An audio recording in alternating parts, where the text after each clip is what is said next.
जय माता दी भक्तजनों, कृपया मेरी वीडियो को लाइक और सब्सक्राइब करना ना भूलें। आज हम इस वीडियो में दुर्गा सप्तशती के 13वें अध्याय का वर्णन करने जा रहे हैं। जय माता दी। राजा सूरद और वैश्यों को देवी का वरदान।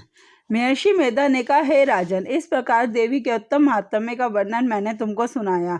जगत को धारण करने वाली इस देवी का ऐसा ही प्रभाव है। वही देवी ज्ञान को देने वाली है और भगवान विष्णु की इस माया के प्रभाव से तुम और यह वैश्य तथा अन्य विवेकी जन मोहित होते हैं और भविष्य में मोहित होंगे। हे राजन, तुम इसी परमेश्वरी की शरण में जाओ। यही भगवती आराधना करने पर मनुष्य को भोग, स्वर्ग तथा मोक्ष प्रदान करती है। मार्कंडेय जी ने कहा, महर्षि मेधा की ये बात सुनकर राजा सूरद ने उन उग्र व्रत वाले ऋषि को प्रणाम किया और राज्य के छिन जाने के कारण अपने मन में अत्यंत ग्लानि हुई और वह राजा तथा वैश्य तपस्या के लिए वन को चले गए और नदी के तट पर आसन पर लगाकर भगवती के दर्शनों के लिए तपस्या करने लगे। दोनों ने देवी के तट पर देवी की मूर्ति बनाई और पुष्प, धूप, दीप तथा हवन द्वारा उसका पूजन करने लगे।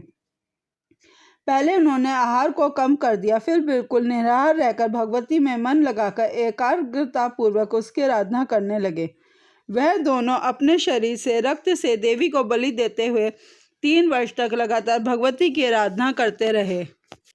3 वर्ष के पश्चात जगत का पालन करने वाली चंडिका ने उनको प्रत्यक्ष दर्शन देकर कहा, देवी बोली, हे राजन तथा अपने कुल को प्रसन्न करने वाले वैश्य, तुम जिस वर की इच्छा रखते हो वह मुझसे मांगो, मैं वर तुमको दूंगी, क्योंकि मैं तुम पर अत्यंत प्रसन्न हूँ। मार्कंडेय जी कहते हैं, यह सुन राजा ने अगले जन्म में नष्ट न होने वाला खंड राज्य और इस जन्म में बलपूर्वक अपने शत्रुओं को नष्ट करने के पश्चात अपना पुण्य राज्य प्राप्त करने के लिए भगवती से वरदान मांगा।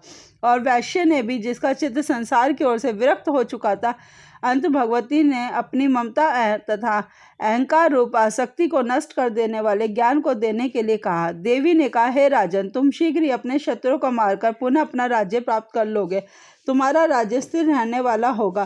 फिर मृत्यु के पश्चात आप सूर्य देव के अंश से जन्म लेकर सार्वणिक मनु के नाम से इस पृथ्वी पर ख्याति को प्राप्त होंगे। हे वैश्य कुल में शेष, आपने जो मुझसे वर मांगा है वह आपको मैं देती हूँ।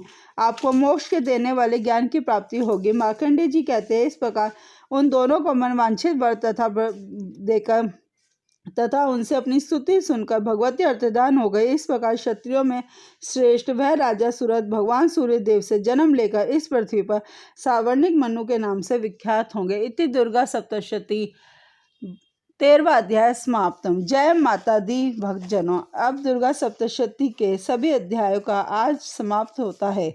जय माता दी भक्तजनों।